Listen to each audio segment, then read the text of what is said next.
नमस्कार। पॉलिटिक्स में आप सबों का स्वागत है।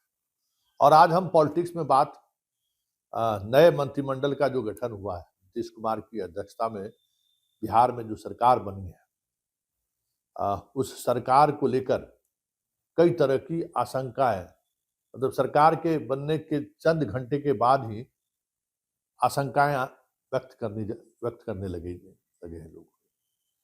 और ये व्यक्त ये कर रहे हैं कि आखिर इतना बड़ा जनमत बिहार की जनता ने नीतीश कुमार और मोदी को दे तो दिया, लेकिन क्या इस मंत्रिमंडल से उस इच्छा या आकांक्षा पर खरे उतर पाएगी ये सरकार? बड़ा सवाल है। नीतीश कुमार ने बदलाव के सारे रास्ते को बंद कर दिया है। अब वो बदलने को तैयार नहीं है। बिहार इस बार किस वजह से उनको वोट किया, बिहार की जनता कई मौके पर इस बात को प्रकट भी कर चुकी है। विपक्ष चुनाव नहीं लड़ रहा था, इसका लाभ एनडीए गठबंधन ने उठाया। चाहे कितनी बड़ी योजनाओं का वो शुभारंभ या लाभुक योजनाओं के सहारे व्यक्तिगत लाभ पहुंचाने की कोशिश क्यों नहीं की, लेकिन जीत इसलिए हुई कि विपक्ष लड़ा नहीं। जनता इसलिए बाहर निकल गई कि कई तरह के प्रतिक्रियावादी तत्व जनता को ही चुनौती दे रही थी।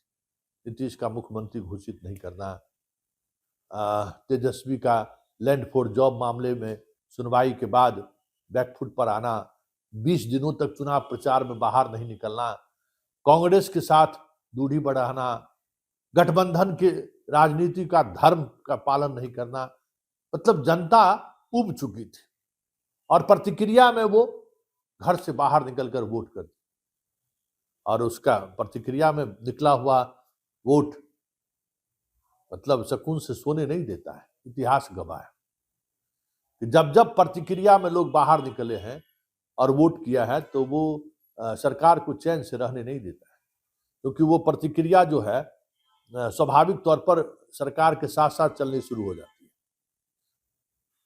इसलिए आज के गांधी मैदान में आपने वो उत्साह है, 2 लाख लोगों को न्योता भेजा गया था और हमें लगता है कि 50,000 भी पूर्ण जाए तो बहुत बड़ी बात है। एक हम बात कर रहे हैं 20-25 हजार में सिमटता हुआ दिन, लोगों में कोई उत्साह नहीं था। मंच पर बैठे लोग उत्साहित करने की कोशिश कर रहे थे। पवन सिंह और मनोज तिवारी गीत भी गा रहे थे, लेकिन उस गीत के साथ एक जो जुनून और एक जज्बा जो दिखता है सामने बैठे जनता के बीच, वो कहीं दिखाई नहीं दिया। तो शुरुआत पहला दिन से ही निराशा का भाव है। मंत्रिमंडल में देखिए, जिस महिला ने सबसे बढ़ चढ़कर हिस्सेदारी निभाई, उस महिलाओं में भी परिवारवाद का ही सहारा लिया गया। जो भी महिलाएं आप मंत्रिमंडल में आपको दिख रही हैं, अधिक 3 में 2 तो सीधे सीधे परिवारवाद के रास्ते आए हुए हैं। लेसी सिंह परिवारवाद के सहारे राजनीति में कह सकते हैं कि उस तरीके से उन्होंने कदम नहीं रखा है कि उनके परिवार में कोई सांसद विधायक हो। लेसी सिंह का यही स्थिति है। और रमा दूसरी महिला हैं, वो घरेलू महिला हैं। श्रेयसी सिंह देश दुनिया का एक्सपोजर है, उन्हें वो उस तरीके का मंत्रालय नहीं दिया जाएगा, ये साफ दिख रहा है। खेलकूद में और युवा में ही उनको निपटाने की कोशिश होगी। नए सोच के साथ कुछ नई चीजें आते हुए नहीं दिखेगी। और उसके बाद जितने मंत्री हैं उसको बिहार 20 वर्षों से देख रहा है, उनके पास कुछ करने के लिए नया नहीं बचा है। नीतीश कुमार खुद उनके पास कुछ, क्योंकि इस पूरे चुनाव कैंपेन के दौरान उन्होंने कुछ वादा भी नहीं किया कि हम क्या करने वाले हैं। कभी सुना आपने कि 2025 से 30 बिहार में होगा क्या? पलायन या उद्योग, जिस मुद्दों पर बात हो रही थी, क्या उस मुद्दों के साथ सरकार गंभीर है क्या? नीतीश मिश्रा जैसे उद्योग मंत्री, बाहर का रास्ता दिखा दिया गया। उससे पहले शहनवाज हुसैन बने थे, उन्होंने भी उद्योग विभाग में कुछ काम करने का प्रयास किया तो उनको भी बाहर का रास्ता दिखा दिया। अब कोई नए उद्योग मंत्री बनेंगे, और उद्योग विभाग ऐसा विभाग है जिसमें निरंतरता जरूरी है। चाहे मंत्री हो या अधिकारी हो, ताकि लोगों को भरोसा बन सके। जिसके साथ हम बात कर रहे हैं वो लगातार मंत्रिमंडल में बने रहेंगे, वो भी बातें खत्म हो गई। खैर, सवाल वो नहीं है। सवाल यह है कि इस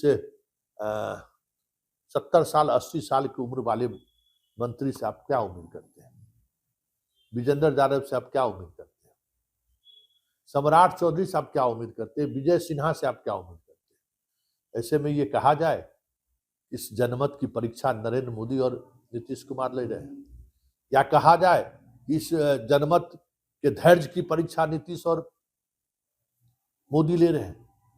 क्योंकि जो वोट देकर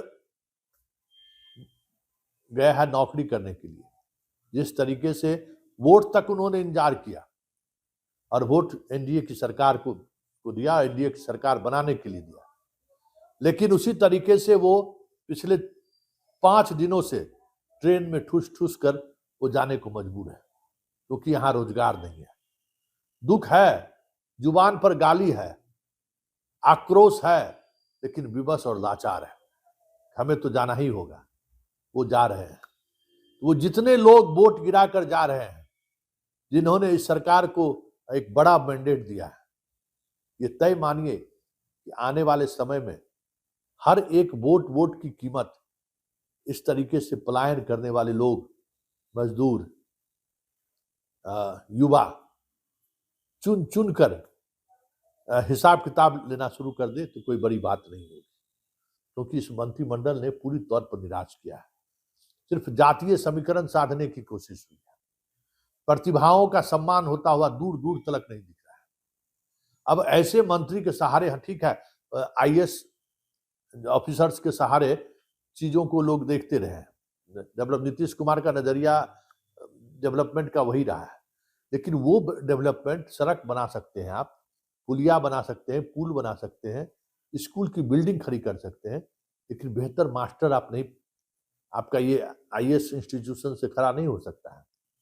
आप बेहतर इंफ्रास्ट्रक्चर बनाने की बात आप सोच सकते हैं, लेकिन मानव इंडेक्स में हमें जो श्रम का योगदान है उसको हम किस तरीके से रेगुलेट करेंगे, इस आईएएस लॉबी से नहीं हो सकता है।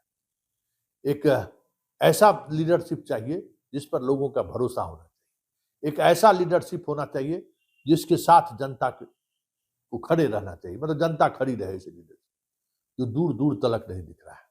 इसलिए इस बार जो आप परिणाम देख रहे हैं वो परिणाम प्रतिक्रियावादी है, और प्रतिक्रियावादी परिणाम भले ही आपको एक बड़े बहुमत की तरफ बढ़ती हुई सरकार आपको दिख रहा हो, उसी अनुसार उन्होंने काम करने का वादा भी किया है, लेकिन जिस तरीके से चीजों को एक खास ढांचे में ले जाने की कोशिश हो रही है नेताओं के द्वारा, अब जो आज तक कभी सदन नहीं देखा उसको हम मंत्री बना दे रहे हैं।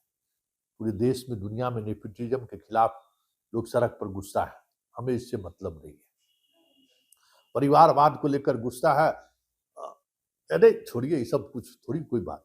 हमें कोई युवाओं के आकांक्षा को लेकर जो बातें सामने आ रही हैं, अरे उसको छोड़िए, क्या बात है, ये सब चलता रहता है। हम उस पर और ध्यान नहीं दे सकते, हम उस तरफ ध्यान अपने आप को खींच नहीं सकते। हमें क्या करना चाहिए, बिहार के युवा को, बिहार के मजदूर को, बिहार के हुनरमंद जो लोग जो बिहार से बाहर जाने को विवश है, उसको हम कैसे बिहार में रोके, या बिहार के विकास को लेकर कृषि के क्षेत्र में, उद्योग के क्षेत्र में हम क्या कर सकते हैं। दूर दूर तलक इस पर कोई न समझदारी दिख रही है, न सोच दिख रहा है। मतलब सरकार पूरी तौर पर निश्चिंत है कि हमें जो बहुमत दिया है, हम उसकी आकांक्षा पर पहले भी खरे उतर रहे थे, और हमसे कोई बस उसी तरीके की चीजें हमें डिलीवर्ड करना है। तो एक बात तो साफ है, इस बार चीजें आसान नहीं होगी। पिछले 1-2 वर्षों के दौरान जिस तरीके से लचर पचर गवर्नेंस देखने को मिला था, यही स्थिति बनी रह गई बिहार।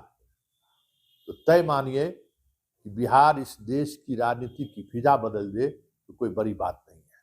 ये अलग बात है कि दूर दूर तक कोई लीडरशिप नहीं दिख रहा है, कोई नेतृत्व करने वाला नहीं दिख रहा है। पूरा समाज जात में बढ़ चुका है, पूरा समाज धर्म के उस कीड़ा में का शिकार हो चुका है जिसका कोई इलाज नहीं है। उसका लाभ भले पॉलिटिकल पार्टी उठा ले रहे हो, लेकिन ये कितने दिनों तक चलेगा ये भी देखने वाली बात होगी। इसलिए ये जो एक थका हुआ मंत्रालय लेकर नीतीश कुमार आज चैन की बंसी बजा रहे हैं, यह चैन की बंसी जल्द ही कांटों का ताज, ये चैन का बंसी खत्म कर कांटों का ताज वाली स्थिति बन जाए तो कोई बड़ी बात